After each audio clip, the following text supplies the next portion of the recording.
Kizhakkambalam model ഏറ്റുമാനൂരിലും കൊണ്ടുവരാനാണ് പരിശ്രമിക്കുന്നത് എന്ന് ഏറ്റുമാനൂരിലെ 2020 സ്ഥാനാർത്ഥി ആതിര ഡി നായർ.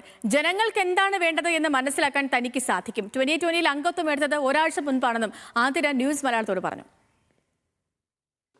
ഏറ്റുമാനൂർ NDA സ്ഥാനാർത്ഥി ആതിര ഡി നായരാണ് നമ്മളോടൊപ്പം ചേരുന്നത്. ഒരു സ്ഥാനാർത്ഥി മാറി മറ്റൊരു സ്ഥാനാർത്ഥി വരികയാണ്. അപ്പോൾ എത്ര നാളായി 2020ലേക്ക് എത്തിയിട്ട്? 2020ലേക്ക് ഞാൻ കയറിയിട്ട് ഒരു 1 വീക്ക് ആവുന്നുള്ളൂ. വളരെ അപ്രതീക്ഷിതമായിട്ടാണ് ഇങ്ങനൊരു ഓപ്പർച്യൂണിറ്റി വരുന്നത്. നമുക്കറിയാം, വീണ ചേച്ചിയായിരുന്നു ഇവിടെ നിൽക്കേണ്ടിയിരുന്നത്. പക്ഷേ നിർഭാഗ്യവശാൽ അതങ്ങനെ ഒരു ഇതുണ്ടായി. അപ്പോൾ ആൾ മാറി, അങ്ങനെ ഒരു ഓപ്പർച്യൂണിറ്റി വന്നു. ഞാൻ നോക്കിയപ്പോൾ എന്തുകൊണ്ടും നല്ലൊരു ഓപ്പർച്യൂണിറ്റി ആയിട്ട് തോന്നി. അങ്ങനെ 2020 ചേർന്നത്. ഈ 2020 ചേരാൻ ഇങ്ങനെ ഒരു ഓപ്പർച്യൂണിറ്റി, ഒരു തെരഞ്ഞെടുപ്പിന്റെ ഓപ്പർച്യൂണിറ്റി മാത്രമാണോ, അതോ രാഷ്ട്രീയമായി ഇതിനോട് ഐക്യപ്പെട്ടുകൊണ്ടാണോ ചേരുന്നത്? അല്ല, ശരിക്കും രാഷ്ട്രീയത്തെക്കാൾ ഉപരി ഞാൻ കുറച്ചു മുമ്പ് പറഞ്ഞ പോലെ എനിക്ക് 2020 അവരുടെ ആ ഒരു രീതികളോട്, അല്ലെങ്കിൽ അവർ കാഴ്ചവെച്ച സമൂഹത്തിന് കൊടുത്ത കാര്യങ്ങളോടാണ് എനിക്ക് കുറച്ചുകൂടെ ഒരു അട്രാക്ഷൻ തോന്നിയത്. അതുകൊണ്ടാണ് 2020 ഒരു രാഷ്ട്രീയപരമായിട്ടുള്ളതിലും ഉപരി ഞാൻ അതിനാണ് ഇമ്പോർട്ടൻസ് കൊടുക്കുന്നത്. ഒരു കിഴക്കമ്പലം മോഡൽ നമ്മൾ ഏറ്റുമാനൂർ കൊണ്ടുവരാൻ പറ്റുമോ എന്ന് നമുക്ക് നോക്കാം. വ്യക്തിപരമായി രാഷ്ട്രീയമൊക്കെ ഉള്ള ആളാണോ, ഇത് പഠിക്കാറൊക്കെ ഉള്ള ആളാണോ, രാഷ്ട്രീയ താല്പര്യങ്ങളൊക്കെ എങ്ങനെ? സത്യം പറഞ്ഞാൽ അങ്ങനെ ഒത്തിരി വലിയ രാഷ്ട്രീയ താല്പര്യങ്ങളുള്ള ആളായിരുന്നില്ല പേഴ്സണലി ഞാൻ.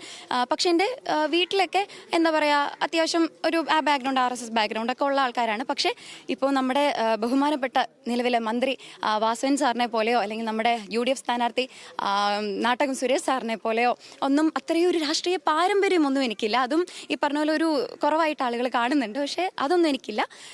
എന്നിരുന്നാലും എന്താണ് ജനങ്ങൾക്ക് വേണ്ടത്, ഒരു ഏറ്റുമാനൂരുകാരിയായിരിക്കെ ഏറ്റുമാനൂരിന് എന്താ വേണ്ടതെന്ന് മനസ്സിലാക്കാൻ എന്നെ കൊണ്ട് സാധിക്കും. ഈ സ്ഥാനാർത്ഥിത്വം പ്രഖ്യാപിച്ചപ്പോൾ ഒരു റീൽസ് താരം മത്സരിക്കുന്നു എന്നുള്ളതാണ് വന്നത്. എങ്ങനെയാണ് അതിന്റെ പ്രതികരണം? സത്യം പറഞ്ഞാൽ അത് എനിക്കറിയില്ല അതെങ്ങനെ വന്നു പെട്ടു എന്നുള്ളത്. ഞാനൊരു റീൽസ് താരമായിട്ട് അറിയപ്പെടാനല്ല ആഗ്രഹിക്കുന്നത്. അങ്ങനെ ഒരു റീൽസ് താരവുമല്ല ഞാൻ. റിയൽ താരമായിട്ട്, അതായത് ജനങ്ങളുടെ റിയൽ താരമായിട്ട് ഇരിക്കാനാണ് എനിക്കിഷ്ടം. ആ ഒരു പ്രസ്താവനയോട് ഞാൻ അത്ര യോജിക്കുന്നില്ല. പക്ഷെ സന്തോഷം.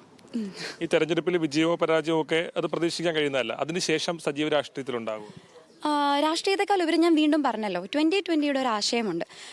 കുറച്ചുകൂടെ എന്ന് പറഞ്ഞാൽ രാഷ്ട്രീയപരമായിട്ട് എനിക്കൊരു ഇതുണ്ടാവും. കാരണം ഞാൻ പറഞ്ഞല്ലോ, BJP RSS അനുഭവം അത് ഇന്നും തന്നെ ഉണ്ടാവും. അതോടൊപ്പം കുറച്ചുകൂടെ സേവനങ്ങൾക്ക് ഇമ്പോർട്ടൻസ് കൊടുക്കാൻ തന്നെയാണ് ഇനി അങ്ങോട്ട് ചിന്തിക്കുന്നത്. ഏതാണെങ്കിലും ഫുൾ കോൺഫിഡൻസിലാണ് NDA സ്ഥാനാർത്ഥി. മണ്ഡലത്തിൽ വലിയ അത്ഭുതങ്ങൾ ഉണ്ടാകുമെന്നുള്ള പ്രതീക്ഷയിലാണ് അവർ. ക്യാമറമാൻ ജോഷുക്കൊപ്പം അജിത് ബാബു, ന്യൂസ് മലയാളം.